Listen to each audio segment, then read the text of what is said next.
too much of a fit. All right. You ready? Yep. Here we go. Three, two. Danielle, many people, especially in the South, go to the Gulf Coast for vacations. The food, beaches, the sun, and the fun are just a good getaway. The younger crowd and some up in age actually start thinking about moving to the coast. So, as an angler and a guide, and also a normal person, what are the three best things you you can tell us about living at the coast, and what else is fun about living there? Yeah, so Apalachicola, the Forgotten Coast, the surrounding towns, there's a lot to offer with that. We have a very like picturesque, iconic downtown, historic downtown. It has everything you could possibly want, the shops, the restaurants, the bars. Um, there's always a festival going on of some sort. So we just had our Apalachicola Seafood Festival. We have an oyster cook-off. We have a Barktober, like Barkus parade, which is like a dog Mardi Gras parade. There's always something to do like downtown, which is one of like the great parts about living here. I think the other thing I would say is all the untouched nature.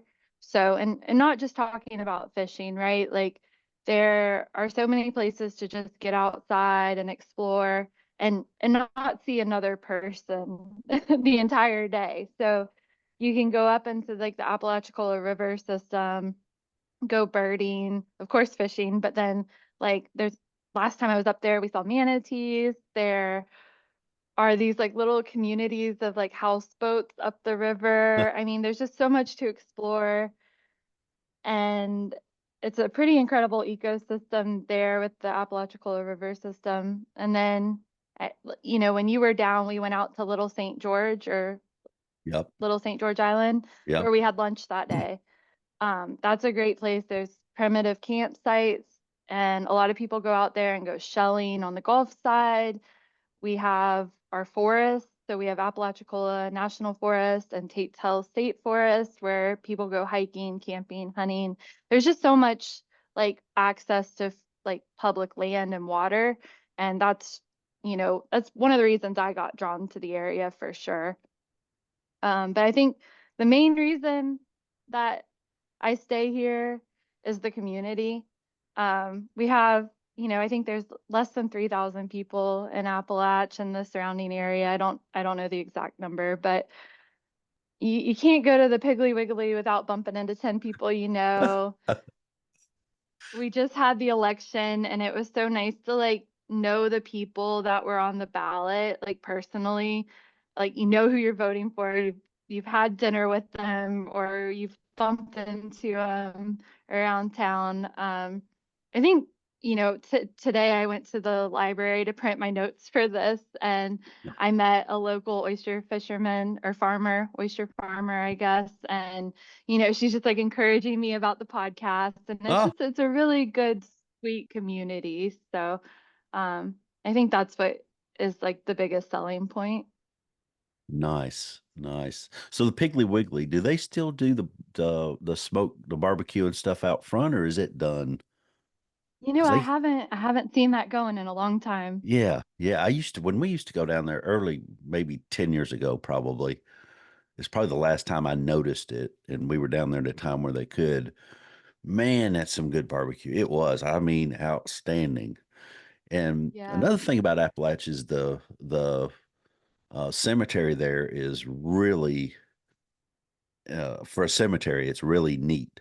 It's like it. There's some old stuff in there and old stories in there. So Oh, absolutely. They used to, a few Halloweens ago, they do like a tour of the cemetery. And I found out that like Apalachicola was at one point like one of the biggest ports in the South. So yep. it was popping. Not the case so much anymore, but that was really interesting to see that that was so important to the South, at that time. Yeah, they did was it cotton and something else were the main things that were down there at that time. Yeah. When Yeah. they had those, and there's the ice.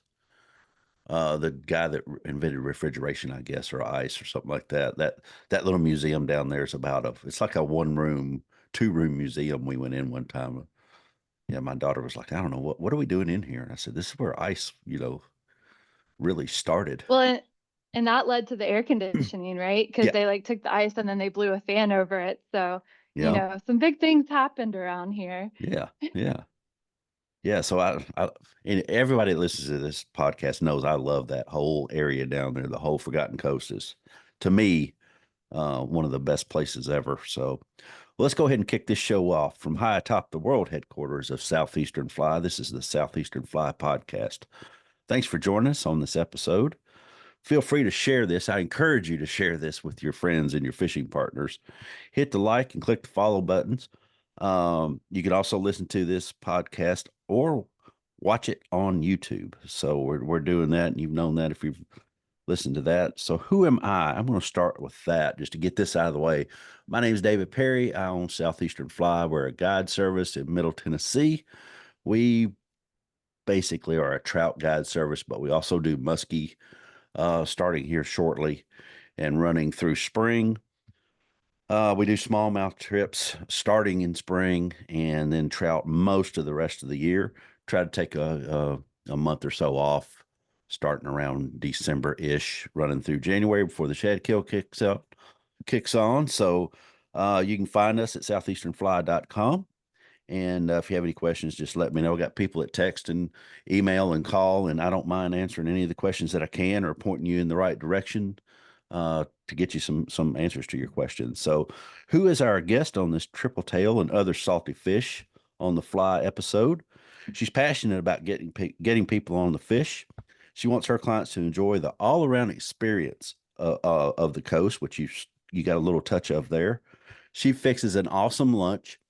She's known for canned Gatorades, for sure, and she's a pleasure to share the boat with. You can find her at ladyguideflyfishing.com, all the way from Appalach.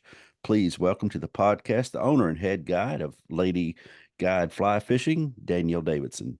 Danielle, thanks for stopping by. Yeah, thank you so much for having me. It's good to see you again. Yeah, Gosh, yeah. when were you down? That was early June, spring, yeah, June, June, right maybe. as we were getting into summer.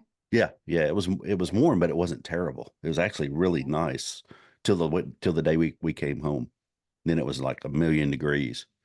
So we left the hotness down there. The heat of the summer came on just about the time we left. Yeah. So yeah, it's been a while, but Yeah. somewhere up here, I've got. I thought I had. I do have. Let's see if I've got it here. I didn't just drop it. I did. Here it is. Let's see if I can get that. Come on, come on. I, Where are you? I can Can you see see it. it right? It's part of it. There it was. So this is a sticker, a decal, because you go down smooth. Lady Guide Fly Fishing.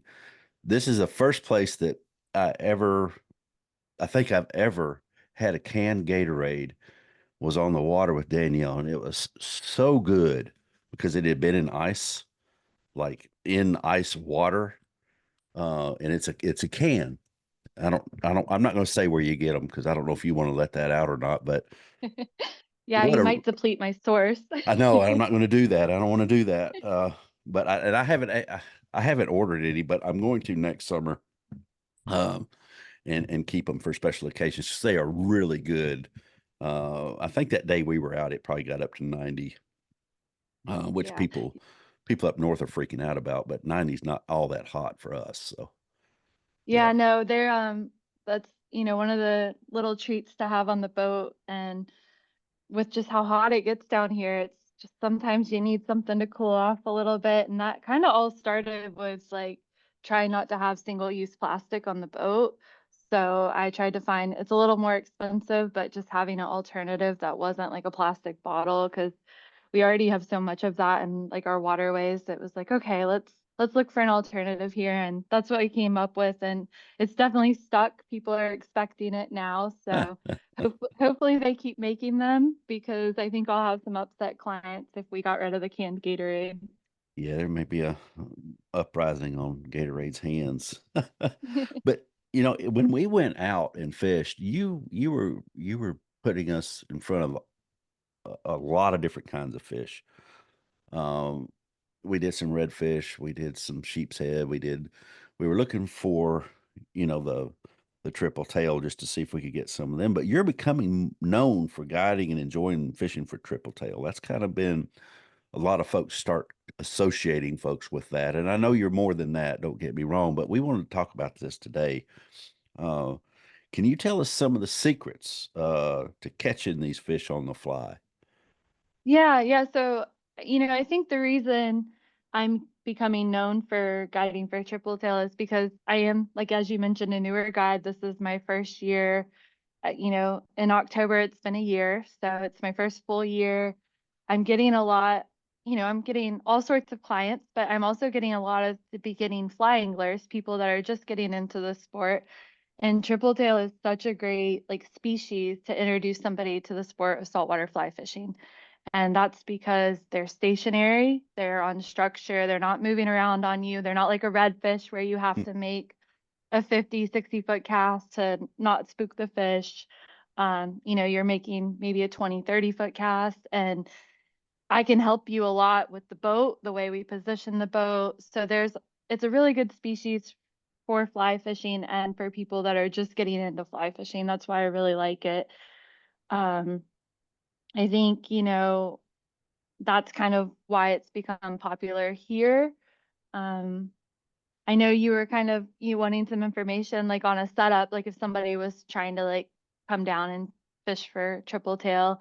I think an 8 weight rod is definitely like my go-to for triple tail fishing. And honestly, if somebody asked me like, hey, you have to have one fly rod and pick it, and that's the one you get for the rest of your life, it's probably going to be an 8 weight for me. Yeah. I use that for just about everything.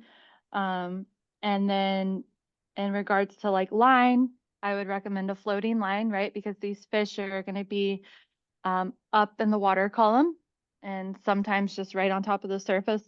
And so a floating line is best for that. You would use a leader, like a tapered leader, just like any other kind of fly fishing. And my go-to is usually like a 16-pound tapered leader. And then you put like a little like 20-pound bite tippet on. And the reason for that is because they have really sharp gill plates. Oh, And okay. also they're like around a bunch of structure, right? So um, that 20-pound bite tippet just is a little more forgiving for that. And then what else do you want to know? The flies, I guess. That's the big Yeah, we part. probably better talk about the flies. I'm pretty sure somebody's going to want to know that. Take note of that. Uh, I've tried out all sorts, but I think I'm down to three that I really like. I have oh, a good friend named AJ Rosenbaum who ties me flies like in bulk, right? So I order them from him, every 6 months or so and fill the box up. But he ties me this really nice shrimp pattern. And I don't know if you're gonna see these in the podcast or oh not, but yeah, yeah. I can see them on the um, yeah, oh, here we right go. there. So there There you it's very shrimpy, right? go. Sure And is. he ties me two different types. So like a tan and a chartreuse for like when the water is really dirty, but they have lots of silly legs, right? So there's a lot of movement going on here. And I think I asked him about this. I think he said the original pattern came from 239 flies, and I think they call it the leg-tastic critter. Uh-huh. So that's my number one. That's my go-to for triple tail, just with a very light weight, and there's just so much movement there with that fly. So that's been really successful. Those are pretty slow sinking, aren't they? They're not rocked to the bottom. They kind of just float to the bottom. Yeah, that was one of the features that we've, with AJ, we've made some adjustments over the orders and stuff, and we ultimately decided on the extra small Yeah. dumbbell eyes, and Uh-huh. that's been perfect. Really good sink ratio. It's not sinking too fast where the fish misses it. It kind of just stays in a good spot. So I highly recommend extra small weight on that. So plenty of time for the fish to adjust themselves and get a good look at it and Like they're not having to chase it. They're able to Yep. intercept if they need to. Yeah. Yeah. So I that's my go-to. That's number one. Nice. Nice. So I would be remiss if I didn't ask what knot you use to tie that fly to the shock tippet. I just do a loop knot. So, Just a loop knot. just Okay. yep, just a loop knot, and then your traditional, like if I'm in a rush, I'll do a traditional like clinch knot, but Yeah. I try to do the loop knot so it has a little bit more movement. Um, and that's pretty much what I do for most of my flies, unless we're tarpon fishing. Speaking of loops, do you trust the loop on the end of a fly line or do you cut it off? I I do. I haven't had any issues. Working at the fly shop down in the Keys, there's still a lot of people um, that like to cut that off and do a blood knot, and you know, but I've not had a single issue, and so it's been fine with me. I think there's been a lot of advancements in technology, and I think it can be trusted a little more than maybe 10, 20 years ago. Oh, definitely more What than that. about you? Yes. I flip flop back and forth. So right now I am on some of the rods, the trout rods, the smaller trout, the 6 weights. Yep. I'm on a loop on some of them, and some of them I'm on a knot. But I just put together a couple of 8 weights, like you were talking about, and snipped them off. I was like, I Did you? can't. Okay. I don't know why. I just was like, I can't deal with this. I think it's because I had a guy that came with a brand new, maybe he'd been out a couple of times, and it had a loop on his fly line, expensive fly line too. Like I've never bought anything this expensive. And I said, "Hey, you got a little cut in the loop here." He said, "No, huh? It's brand new." And I was like, "No, really, it's a cut in the loop." And he said, "This is I don't remember $140 fly, something like that for freshwater. That to me is quite a bit of money." And I think that flashed back in my head whenever I was putting these two rods together. So yeah, now I'm kind of swaying back to I'm just going to cut them off and be done with it, all because of that one thing. I mean, really Yeah. triggered me to do that. But speaking of 8 weights, so you said yours would be an 8 weight, Yeah. your choice. I got a couple of 10-foot 8 weights. Have you done a 10-foot rod yet? I've not. I've not. I've all mine are the 9 foot rods. Yeah. Yeah, I think for beginnering, that's a new word. For beginning folks, I think maybe the 9 foot's a little better, but you can hum it with a 10-foot 8 weight. I mean, it will, especially those light flies like you're throwing. We were throwing a little bigger streamers the other day with them. But yeah, those little light flies, man, you can get some distance without hardly any. I mean, it's all forearm basically. You don't have to raise anything. They just zip it out there. So So are those like custom made rods, or is there a brand that's making those? no, those are Orvis. Yeah, these Orvis, these okay. are Orvis, and not everybody has them, but a lot of folks have them. I can't remember. Do you use TFO? Is that what you were using? What did you have? I can't So remember. right now I'm doing Thomas and Thomas and Yeah, TFO. So yeah, I have yeah. a That's right. mixture of both. Um, and yeah, all 9 foot, and they've been doing good. Yeah, yeah. And I've got six weights or 9 foot. Um, but yeah, the 10 foot really put some extra leverage in there for us. You'll have But to bring that down next time you're down here. I I'd will. like to I'll give that bring a it. try. Yeah, yeah. I got a Um, couple of them. well, I got Yeah, two more flies if you want to yeah, for yeah, yeah. triple tail if you want to see them. Yes, yes, So yes, yes. I if the do. if the shrimp pattern doesn't work, I have the Flexo Crab. Uh huh. So just, your Flexo tubing crab, very small. That's usually my go-to like second attempt because if you're throwing at a fish and you're putting the fly in front of them and they're not reacting, they're not eating, it's time to change the fly. And so that's when I'll throw this guy on and have had lots of success with that. But just this year I started with a new fly and Mm. I actually had it out for sheep's head. So it was new for me. I was using it for sheep's head, and I just happened to have it on the rod. Um, Oh and it's wow. really kind of, I don't know if you can Yeah, see it, I see it. but it's kind of like a strong arm, like crab pattern. It's from Space Coast Flies, and it's just bright orange. I think they really like that pop of color, and I think we've caught at least 10 fish on this fly this season. So, Oh, nice. um, I've just had it on the rod and tossed it in, and they gulp it right up. So Is that the is that only a curved hook? It almost looks curved. no, just Oh, it's fatter mhm, on the bottom. Okay, I got you. Yeah, yeah, yeah, yeah. yeah. That's what's going on. And then I just placed an order for a dozen of these just to have them ready for next year, but I asked for a weed guard.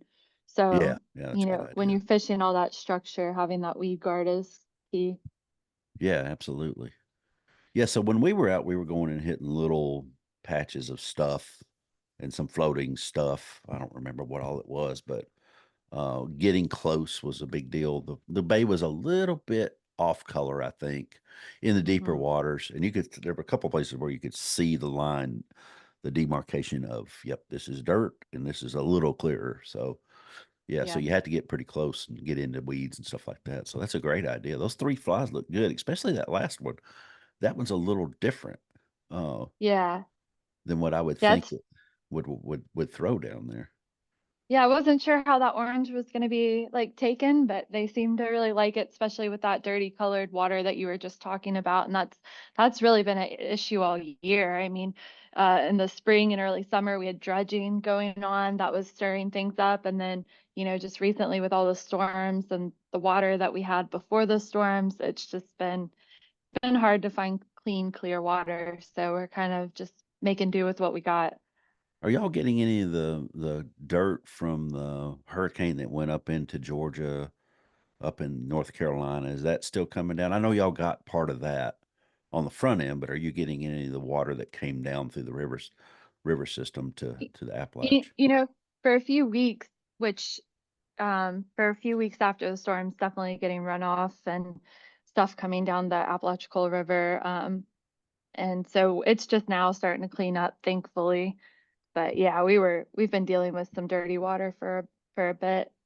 Yeah, yeah, I thought you had. I think when we started talking about this I think it was about a month ago or so, and that was just had gone through, uh, or it was fixing to come through, one of the two. There were two events right there together anyway. And Yeah. what did the triple tail? Did they do anything different, or do they still hit the same places? So there is definitely like, I'm still figuring them out, right? And I think a lot of people are still figuring them out, but salinity is a big thing for them. So when you have all that rainwater and stuff, they kind of like, I kind of noticed them like disperse a little bit for a while, but past couple of weeks, they're definitely have been back in the area. We're getting towards the end of the season right now, October, November, and then one year my dad and I had like a little bet. We're like, oh, we're gonna catch them all year long, right? And so we did, October, November, December, we were feeling really good. We got one in January, and then Oh, February, it was like we oh, could not catch one in February. So, they hang around longer than a lot of people expect, like not in the same numbers or anything like that. But we're definitely coming towards the end of our season here. So I'm going to go ahead seeing and tell. fewer of them. I'm going to tell the folks listening that Danielle is very modest about how much she knows. Like she knows a lot. Trust me, because I spent a day with her listening to all the things that stuff would roll off her tongue and she wouldn't think about it. I'd be like, okay, she's been studying, she's been catching, she's been studying, she's been spending time on the water. So she's perfecting her craft a whole lot more than what she's going to let on. So just so you know that, uh, just y'all, if you're listening, take that to heart. But Thank I you. didn't even realize how now is the time for conservation on this particular species of fish. I've been hearing snippets about it. I talked with Kevin Burdett about it, uh, and on episode 90, or I'm sorry, 36, not 96, uh, on the podcast about how they're kind of doing more things. Y'all are doing more things to try to preserve the species. Um, where you've got folks that are taking them out, as many as they can take every day, all day. And then you and I talked this past spring, and we really kind of drilled into some of the things that are, qualities about the fish and that sort of thing. So I want to talk about that. So if you can just give us the 411 on triple tail all around, I think that we would all appreciate knowing more about them. Yeah, yeah, and definitely like keep me on track too if I go off topic. Like bring me back to where you want me, because I can kind of go off on this and go on a little tangent. But tripletail fishing, like here in this area, used to be like a very like well kept secret with locals, and didn't become like super popular until it was like kind of offered as an alternative to like the heavily like targeted species such as like redfish and snapper. Like, there was a time there where those got depleted, they were overfished. And so I think tripletail was offered as an alternative, like, here, you want a good eating fish, like this is something you can go for. My concern right now is like, now that's the fish being overfished and hit hard. Um, and so, it's gotten very popular here in our area recently. And it's just concerning. So like our regulations here in Florida is 2 fish per person. And if you think about that, like, oh, that's no big deal, right? If I go out and I keep 2 fish, like, then you start thinking about it like on a bigger scale, and you're like, okay, well, I'm running a skiff that only holds 2 anglers, but what if I have a bay boat that has 6 people on it? Then you're going from keeping 4 fish to 12 in the state of Florida. And it's like, oh, that's a lot. I mean, you can keep one legal fish and feed at least 4 people a really good dinner. Yes. So then it's like, I feel like we're taking more than we need. And I'm also just a little concerned. Like, I'm not a scientist. This is just what I'm seeing on the water. So I'm hoping the data, like, and the scientists, like, we all get on one page here at some point, because you hear lots of stories at the boat ramp. You hear the charter boat captains that are like filling the coolers complain about not catching tripletail. You hear just the recreational anglers complaining about not being able to catch them like they used to. And you got to stop and think like, hey, that's because of us. That's because we keep taking. And I feel like some change needs to happen here in this area regarding the fish. They're super fast growing, which to me is like hopeful that, like, okay, if they are being overfished, they're going to be able to recover if we do something about it. I just feel like now's the time to do something about it. You think about the other southern states too. So like Florida actually has some pretty good regulations with 2 fish per day. You have Mississippi, Alabama, that's 3 fish per day, and then Louisiana has 5 fish per day. Wow. So going back to that bay boat can hold 30 fish and keep up 30 fish, which is just a lot. I don't think it's needed, but that's just where I stand. That's my opinion. I don't want to ruffle too many feathers with that statement, but No, so if a bay boat goes out once in the morning, takes 6 people, let's just say six. Let's use your number. You said six, right? Six mhm. anglers. Can they go back out in the afternoon and get with 6 different anglers and get That's a question for Fish and Wildlife. I'm not sure. I mean, I know from a recreational perspective, like for when we go scalloping and stuff, like you're not allowed to go in, drop off what you caught, and go back out and get another limit. So okay. that's a very interesting perspective. I guess you have new anglers on the boat, Yeah. so all my trips are catch and release, so we're not Yeah. keeping anything on my boat. But so I'm Right. I'm not exactly sure on the legality of that question. Um, that would be very interesting. But yeah, I believe that they can take, you know, 2 days worth of Yeah. So you their take limit. 2 days worth of fish in a day, spread over mostly over the summer. I mean, they don't, Yeah. like you said, they're gone pretty much in the winter. They're not as catchable. So people aren't coming down to fish as much then. But yeah, I thought that just popped in my mind. You were talking about fast growing. What is fast growing? How big do they get? How fast?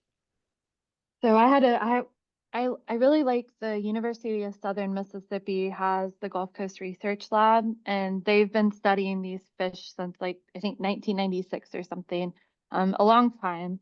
And so I kind of went through their reports to like give you accurate information, but they have like a biological report on tripletail, and it kind of has like their growth rate. So like in the first 60 days, they can grow 2.2 millimeters per day. Um, And I mean, that's fast. And That that is. like that continues. I mean, it kind of slows down a little bit between 61 and 210 days, but then um, they're very fast growing fish. So that's why I am hopeful that, if we do find ourselves in a bad situation, they can recover. Yeah, definitely. I didn't know that. Huh. So I guess what are you doing? What do you do to preserve them? What's kind of what can we do about that? I mean, if we decide we want to do something about it, what can you do? I think it's just like changing the culture and the mindset of like filling the cooler, killing everything you catch, putting some value on like these natural resources that they're more valuable to us alive than dead, right? Like what it does for this community, it brings all these tourists to town, it brings the anglers, the restaurant. I mean, there's just so much it does for our community that I feel like, they're worth more to us alive than dead. But and I'm not saying don't keep them because I know they're very tasty. Oh yeah. Like I'm just saying maybe keep what you need and not what you're allowed to keep. So you're allowed to keep a lot. Like, do you really need that much? Um, I recommend Gulf Coast Research Lab's tagging program. I mean, it can be fun, right? Catching a fish, tagging it, taking a photo, releasing it. And what's so fun about it is 3 months later, you might get a recapture report from GCRL that tells you where your fish traveled to, how much Oh, it grew. What else does it tell you? It tells you who caught it. So you can like see, like I just had one come back to me a couple weeks ago that my dad was actually the guy that recaught uh, one of the fish that we released. So it's really? just like it kind of like builds yeah, yeah. That was Oh, funny. that's cool. We got a good laugh out of that. Yeah. And I was pleasantly surprised that he had re-released the fish. Um, Unfortunately, it was because it would have been illegal to have kept it. But needless to say, I mean, I mean, that's a fun way to like keep fishing for them, but also, do good for the fishery and kind of help researchers learn more about the fish. So that Um, is that where they're getting their 2.2 millimeters for 60 days yeah, data yeah. from that? So they used all that like tagging information for their reports. They work with the state on conservation efforts and just like their management strategies and stuff like that. So, I mean, to have that many years worth of data is really important. And that's just kind of why I support it. Like, that's, priceless information right there, like to have all that in one spot. So, Okay, so your dad recaught it. Did you get his coordinates on where he caught it? yeah. That's actually a funny thing. It's something that I block off when if I ever repost like a recapture report, I'll just put a picture of the fish there because it Oh yeah, actually yeah. does show you like where Oh, it it was does. caught. Ah. So if you ever see my Instagram or anything, you'll just typically see a picture of the fish that like my angler caught right there over that little blue box. Oh, that's a good But idea. So what you just told me is you went and stole your dad's spot right after he gave you that information, right? yeah, to be fair, like I probably got all my spots from my dad, so we'll give him some credit right there, having fished with him my whole life. Well, true. Yeah, it's hard not to end up in the same spot as he does, I bet. All right. Uh anything else that we need to hear about on that on the conservation front? Um, I think it's kind of interesting. I was like digging into it a little more and I noticed that like the state record for Florida is 40 pounds, 40.8 pounds. Wow. But that you want to guess when that was caught though? Oh, like 1940. 1998. So it's been a Oh, long wow. time since we've had a fish that big that was caught. And it's just like, it makes you wonder, is it because, they've gotten so popular that they're getting caught more frequently and not given the opportunity to get that big? But um, I thought that was an interesting little stat there. That is, that 1998 is the year my daughter was born. So that's Huh. been a while. I still have one of the shirts from when she was born too, by the way. So I've got a Oh, shirt cool. that's old as that fish. But the one that I don't you probably don't remember this, but we were coming back into Appalach on the trip that we did down there this summer, and there was one just hovering out in the middle. I don't know if you remember that or not, but I got a It glimpse was of it was pretty rough, right? Like on yes, the oh way yeah. in, it had Yeah, it gotten was. choppy. Yes. Yes, yes. Yeah, that was a to me looked like a pretty big fish, like maybe a 10 pounder, maybe something like Yeah, I that. would. Yeah, probably 10 pounds. And I think that's pretty common, right? Like 5 to 10 pounds are like probably like the average size of fish we catch over here. And unless you're using live bait or fishing on the bottom, you might be able to catch some of the bigger fish that way. It seems like what I've noticed is that the bigger fish are smart, right? Yeah. They stay down a little more. So it's pretty exciting when you do see one of those larger fish like on the surface, just chilling. That's always really exciting. So Yeah, we did a 180 real quick to go back and look for yeah, that fish, but I think we just ran too close to it because, like you said, it was choppy. We weren't couldn't see. expecting. Wasn't like you were going to see it from more than a boat length away. So we ran right by it.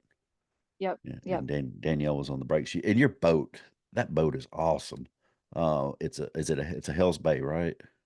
Yeah, Yeah. so I'm running the Hells Bay Marathon right now, and it's great for those days like that one where Yeah. the bay gets choppy and you can cut across and still be comfortable. And it beats. I was running a smaller tiller skiff before, and kind of were like, oh, am I gonna make it back to the boat ramp in that boat? So I definitely like the larger skiff. Yeah, I like one with the steering wheel. I'd rather have one of those Yeah. and I look at skiffs all the time. Like, oh, I could get one of those and do carp and then run down to Louisiana and take it down to Appalach. And I don't have time for that. I know I don't, but I still keep looking like I think I could do this. And then reality hits, smacks me in the face, and I don't get one. So, but if I was going to get one, that's what I think I would want is one with a steering wheel on it, so I didn't have to stand up. Maybe I'm lazy. I don't know. I just don't want to have to stand up all the time. Yeah, I definitely don't recommend a tiller skiff for triple tail fishing though, because you're back there like having to bump it in reverse and then bump it Oh yeah, forward and like also have to deal, with the engine. And so like having a boat that has a steering wheel for triple tail fishing is really nice. yeah. Makes it a little easier. um, I know one of the things that I see are tournaments for conservation and that sort of thing. And when I first started fly fishing, I said I am not going to fish competitively. I'd been doing some other things competitively, and I said I need a break from that. Um, so I kind of shied away from that aspect of the sport. To me, that's like an individual decision, and if you want to do it, fantastic. I don't necessarily want to do it. I would love to do it once just to say I did it, but I don't think that's something for me to do. But if you do it, and I know you do it, I've got some other friends that do some as well, and I support all y'all 100%. I just said at the beginning when I started fishing, I just said to myself, I am not going to do that. I'm not going to get wrapped up because I can get wrapped up. I can get wound up tight whenever I get competitive, and nobody likes that, David. That David's no fun. But I know that you fish tournaments throughout the year. Uh, and a lot of times those tournaments support a particular conservation effort. But the other side of that is you're getting to experience different things. And I know that the competitive side gives you some advantages that you may not get to see or think of whenever you're just out there fishing. So, what are some of the things that you experience when you're fishing a tournament? It's kind of funny because like you asked me about tournament fishing and I'm like, I'm not a tournament fisherman. Like, what's he talking about? And then I'm over here reflecting. I'm like, oh, I did the sheepy, I did the ladies red, I did the permit pachanga. And I like start listing all these tournaments and I was like, I don't think I do them for the tournament or the competitiveness. I think I do them for the community. And um if you know me, I don't stay in one place very long. And so I've lived all over. lived in Alabama, Florida, different parts of Florida. So Pensacola, Apalachicola, the Keys. And it's like you meet people along the way. And what I like about these tournaments is like not only are you supporting a good cause, but you're actually getting to see your friends in those areas and meet new people that have similar likenesses that, value the sport, value the cause. And so I think mostly I do them for like for a social aspect in the community, but also it's my chance to fish. It's like when we're working, we're not fishing. And so that's like some designated time for me to be on the bow and get to fish, which I really like. And I think I might not have answered your question there with that one, but No, no, that's you have. So do you learn a lot?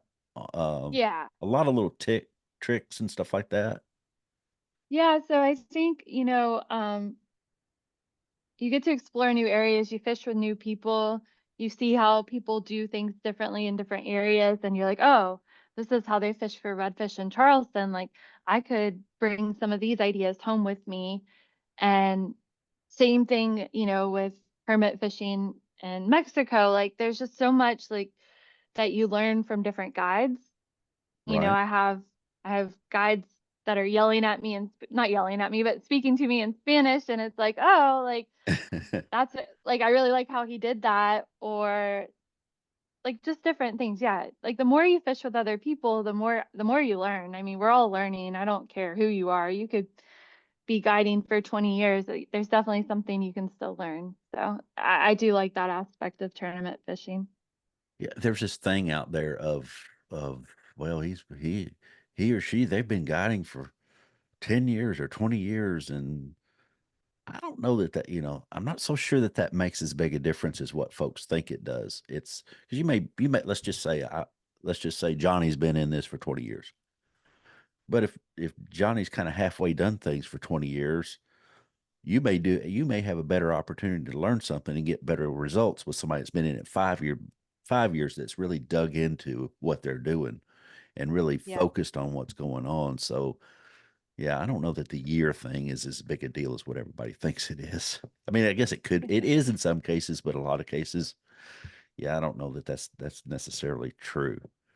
And so you said you went to Mexico and you just got back from there, right? That hasn't been I too long ago. literally yeah, no, just got home. So Yeah. that's a really cool tournament along with the Marsh Ware does a ladies red. Um, and what I like about both of those tournaments is they're just bringing women together. For the longest time, I felt like I was always sharing what I learned about fly fishing with other women.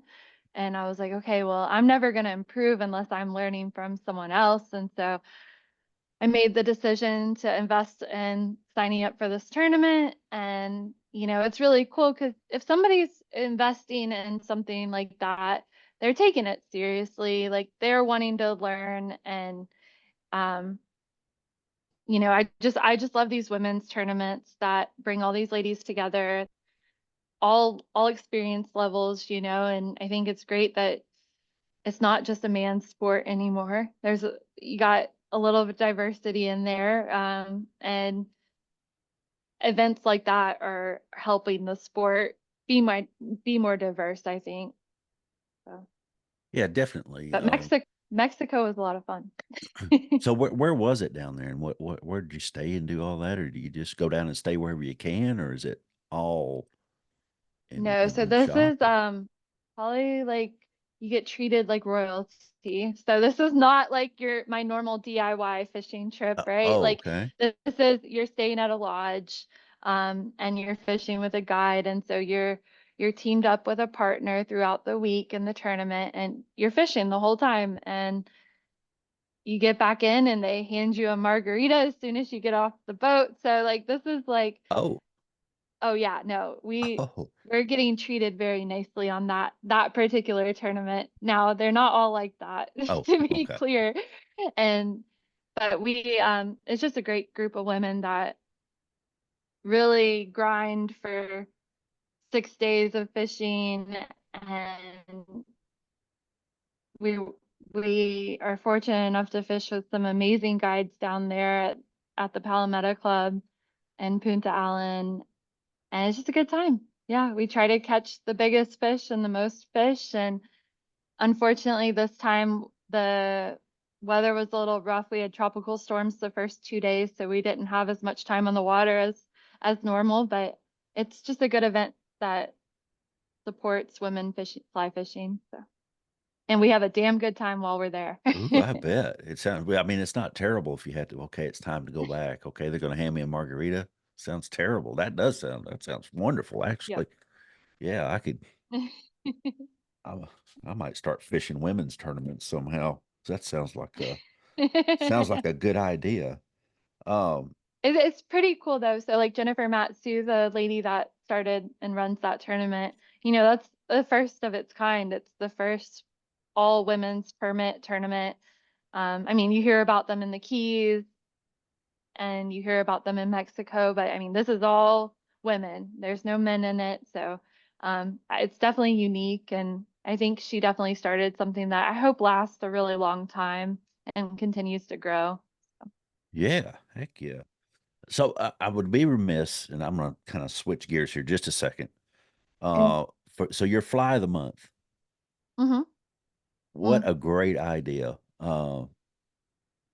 Every since so when I went down, Danielle was telling me I got this fly of the month thing, and it's like I don't know, 9, $10 a month, and I send you this different flies every time and every month, and you tie some of them, and you give us a pattern, and you give us a little story. And the podcast has been previewed in there, and I appreciate that a bunch. But it really has it's really made me start thinking differently. Believe it or not, and so the first time out, I took two of the flies, the striper fly and the simple tarpon fly, and the striper fly promptly lost like after 10 casts. I had to break it off because we were humming down the river. It was big water, and then I sat down for a while, and then I tied on that simple tarpon fly and caught a nice fish on that. But it really all the way around has made me start looking at things differently. And I've fished a tarpon toad on for browns for a while.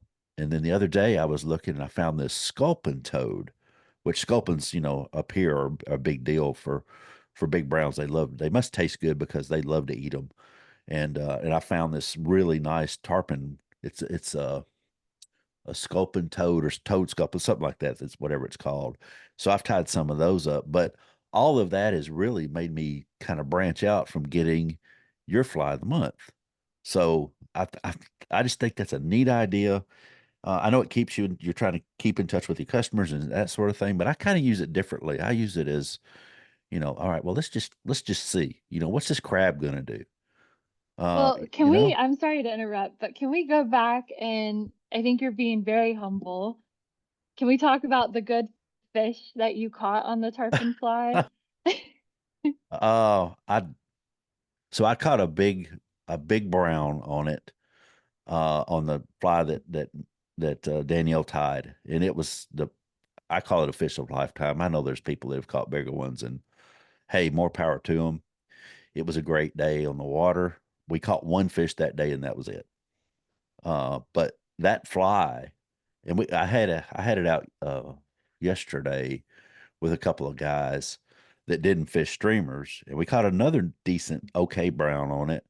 But it was the only brown we caught all day was on that fly. And I went through colors, I went through sizes, I went through profiles, and I landed on that. And I said, well, I've caught a big brown on this before, so let's try it. And we caught the biggest, which it wasn't big, it wasn't a huge brown this time, but it was a really nice fish on it, right over a gravel bar. So yeah, I mean, That's really cool.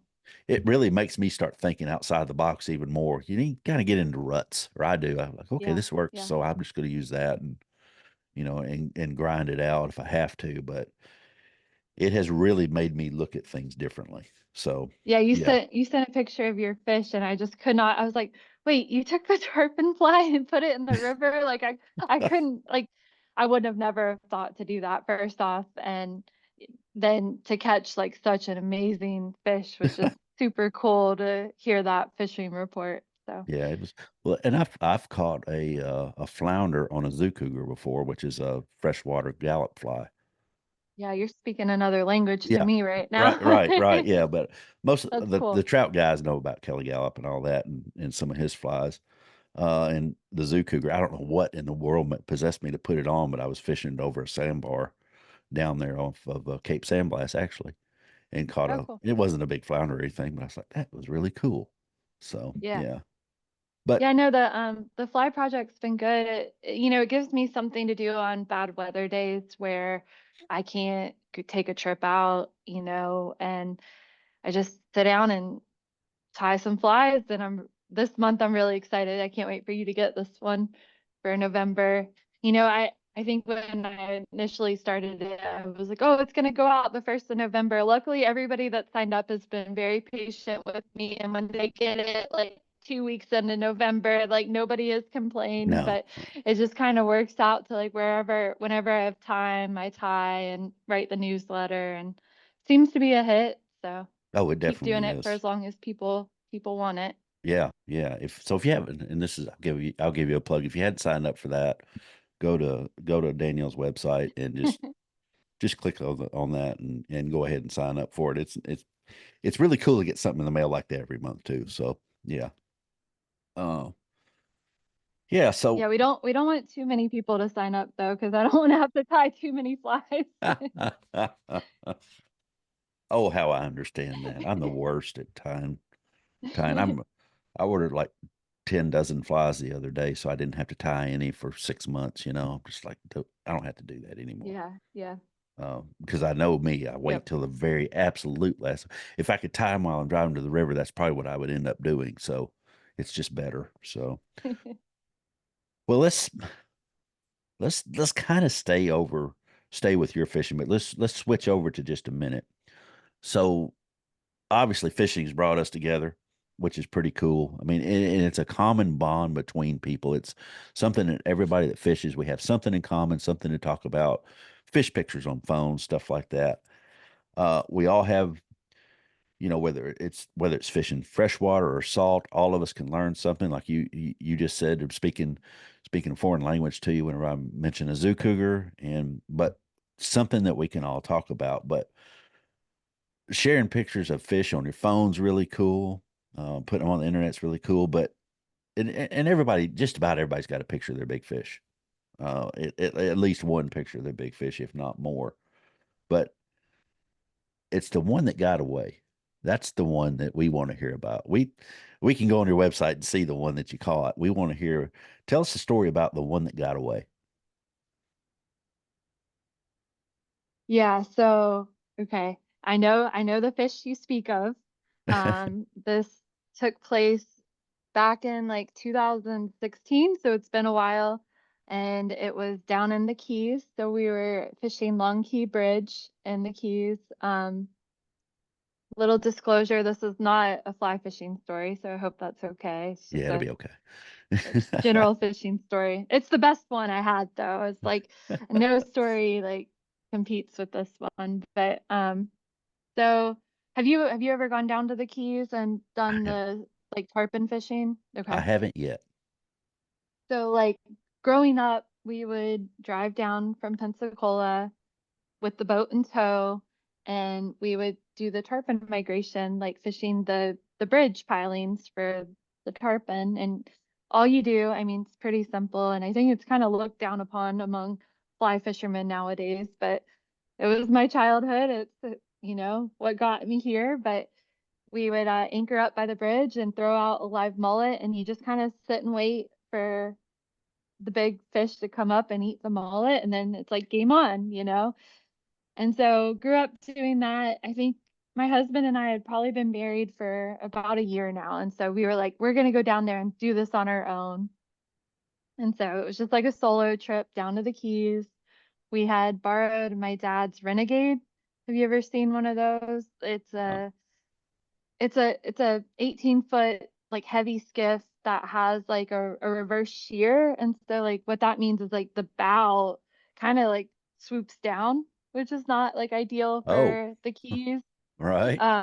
And fishing right next to the Atlantic. But So we're in just painting you a picture right now. So we're in that, and we're down there with that boat, and you have to buy your live mullet. So you have to find like the mullet man to buy your live mullet from, and he delivers them to your place you're staying. It's like a drug dealer. It's really weird, but so we spent like $40. We got our dozen of mullet delivered to the house. We hop in the boat, we head out to the bridge, and like if you've been down to the Keys in the spring, this is like the windiest time of the year to be in the Keys. Like it's just there's never good weather. It's very rare at least. So like we should not be out there in the Renegade in these conditions, but like we're doing it, right? Like this, you paid for a week down here to fish. Like Oh this yeah. is our opportunity. Yeah.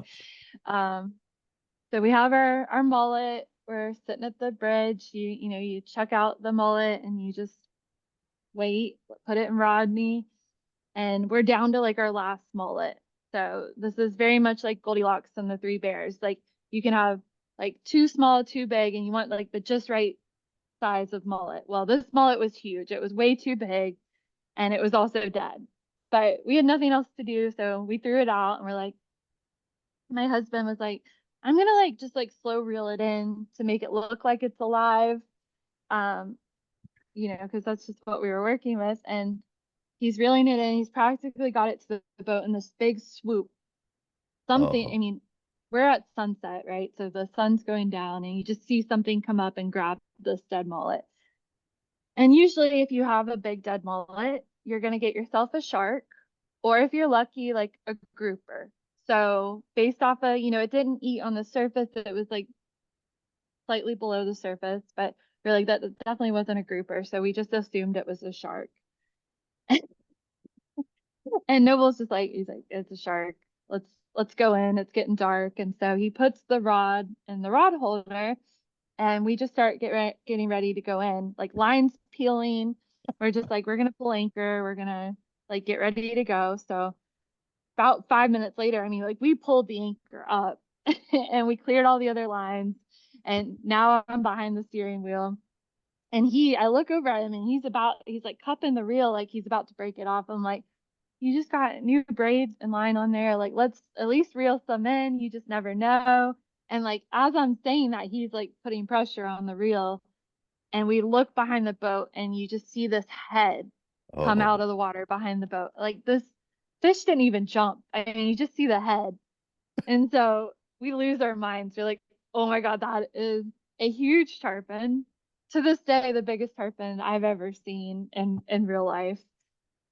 And we're just like, oh shit, like this is happening. This is what were we doing? Why was the rod in the rod holder for 5 minutes? Like, um, and we like jump into action, Noble's standing. He ended up coming to the bow of the boat. I like swung the boat around, chasing after the fish. She was very smart. She knew what she was doing. She Oh, stayed cat. very, yeah, that's Fisher. Um, but she stayed really close to the bridge the whole time. So she's zigging and zagging. Like down in the Keys, you have like the old arch bridge, and Yeah. then you have the newer modern bridge that they're driving on now. And so, I mean, they're like maybe 30 feet apart, if that. But this fish knew that that's where to stay to be safe. And so she was zigging and zagging. I mean, we're well into darkness now. I'm like holding a spotlight on the line trying to see which arch to go like maneuver the boat through. I mean, we did that for like probably like 45 minutes. It was just a long, and the waves are getting bigger. There was a really strong outgoing tide and current, and the fish made a maneuver that we could not do. So like she went through one of the arches and then like cut in between the bridges or something crazy, and it just wasn't safe. Again, we're borrowing my dad's boat, so I'm like, we cannot crash his boat. And the line broke off on the bridge piling. So that is our fish that got away that I will never forget. And it was so funny because like in the mess, like during all the chaos, I had got my camera out. I was like, I gotta get a picture of this fish. Like I sat it right next to me, and like once it broke off, I looked back, and like the camera was in the engine well, like soaking wet. Oh And no. it was just complete chaos. Ah, But we get back to where we were staying, and the owners live upstairs of like the cottage or whatever. And he's a very salty Florida Keys guy, like super great fishy guy. He'd been giving us advice all week on where to fish and where to get live bait and all that stuff. And so we were like, oh, we gotta go tell Bill the story, right? And we're like, there's no way he's gonna believe us. Like you hear like people say 200 pound tarpon all the time, and they're like, yeah, right, whatever. yeah. And so we tell him the story, and like we're just waiting for the like, oh, whatever, and he smiles and he's just like, I believe you. He goes, the big ones don't jump. And that fish never showed herself again, other than that initial little head shake where it was just like it wasn't even the full body, it was just the head shake. And it was, I don't know, it was a special Oh, day. oh, yeah. I'd like to have seen that one. It sounds, you're right. They don't, the bigger ones don't, the little ones jump all over the place and probably the medium sized ones too. Yeah. And, but the big ones, I don't know that they're not going to expend that much energy or something. The cat is in front of And it, which is fine. We've got just about everybody that fishes either has dogs or cats or something or chickens. A lot of folks have chickens too. I'm starting to find out, and and that's cool too. But so speaking of tarpon, y'all have some tarpon around Appalach. You have some residents and you have some migrations as well. I think I'm right on that. But so there's more to the story than just the triple tail. And just oh yeah. like up here, I like to catch bluegills and I like to catch trout. I like to catch smallmouth and gar and muskie and carp and pretty much I guess anything that swims, I'm for it. But what are some of the other fish down around Appalachia that you like to pursue and kind of give us all the all the tricks and tips and insights that you can too, I guess. Yeah, yeah. Definitely, tarpon's like the fish everybody wants to catch, right? And it's also something that I try to come into guiding very carefully. I'm one of those people. I want to be confident in what I'm doing. I want to know that like, okay, if you're going to invest your money to go tarpon fishing with me, I'm going to give you the best shot. Like I know what I'm comfortable with what I'm doing. And so this year I decided to not do tarpon trips and take this time days off that I wasn't running trips, go out, do some scouting, do some, you know, fishing for them on my own without a client on board. And it was great. It was really fun. I had one client determined. He was like, I'll learn with you. I don't care. And so he was the one guy I had come down multiple times this year. And we did some tarpon fishing. And so I'm excited. I'm going to run tarpon trips in 2025 because there was Awesome. such a demand. Yeah, there's a big Yeah. demand for it. And I feel confident that I have some spots where I'm not stepping on anybody's toes. Like I'm not taking somebody's spot or anything like that. So, um, definitely tarpon is a big fish in the area that everybody wants to catch. But, the one I'm kind of like hooked on right now are sheephead. So we have Mm. all these oyster bars and they're covered in these sheep's head that are, I mean, it was really hot in the spring. So, they're doing like somersaults on the oyster bars and it's just something that I am very excited for spring to come back around and get an opportunity on these fish a little more. Um, we have black drum on the oyster bars. We have redfish on the oyster bars. So there's a lot of fun fish. In the spring we get the pompano run. Pompano are coming through, which are a whole lot of fun. So I'm like you. I like to catch anything and everything. And that's kind of how I guide. Whatever's in season and whatever is the best chance of you catching a fish is kind of what I'm gonna push you towards unless you're very adamant about, I'm coming down for a redfish, then we'll do that. But I might tell you, hey, right now is a great time to catch pompano. Would you be interested in that as well? So My answer to that would be yes. yeah, Uh, yes to all the above. yes to all the above is right. Um, so with your tarpon trips, are you finding that I know that I'll go ahead and say it. Tarpon guiding is a lot easier than pushing that skiff around all day looking for a redfish. But are you finding your niche and finding the things that you like about it? Yeah, so it's interesting. I just came from working in the Keys for a year before this, and the Keys has its traditions, which I respect a lot, and some of those traditions don't migrate up this way. And so I was really interested to see people, tarpon fishing with trolling motors. And I was like, in my head, I'm like, oh, you're tarpon fishing all day. Like that's going to be a lot of work. You're pulling, you're holding the boat up. But I'm starting to realize like an all day redfish trip is a lot of work compared to staying in one spot and waiting for the fish to come to you. So yeah, I think I learned a lot this year regarding that. And um, it's funny to see people tarpon fishing with a trolling motor just because like that's just so different, but it works. They're catching them. So I'm not gonna, Yeah, don't knock it. Yeah, because yeah, you'll no, be if out it there with works, him. yep, We watched a guide and an angler, I think 3 days while we were there. They were right out in front of the house there at Indian Pass, going back and forth and back and forth, and that's all that guide was doing. He had the remote, and he was just standing there. They were yep. cruising, looking. I never saw him. I I don't think I ever saw him take a shot at a fish, but I didn't watch him the whole time. Yeah, it's definitely hit or miss, and I think that'll be the biggest struggle for me.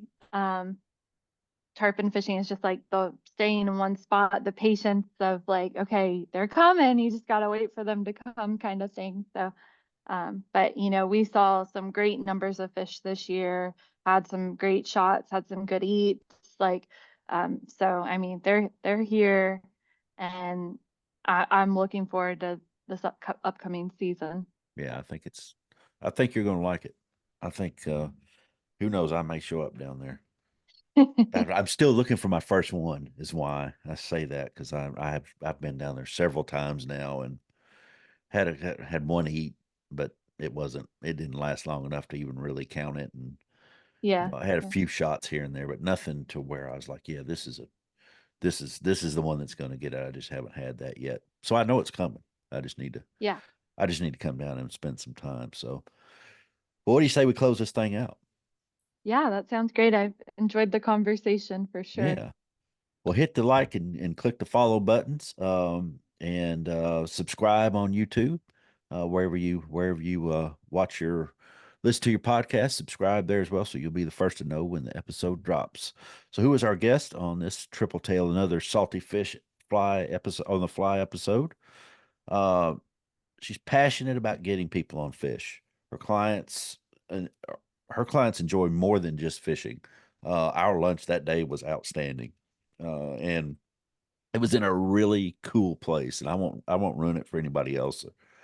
And we don't want people flocking to your lunch spot. But one of the coolest places I've eaten lunch in a long, long time. That it was really neat. So you can find her at ladyguideflyfishing.com. She's the owner and head guide there. Danielle Davidson, thank you for stopping by the podcast and talking with us. Thank you. You just listened to Danielle Davidson, Triple Tail and other salty fish on the fly on Southeastern Fly. And we'll see you next time.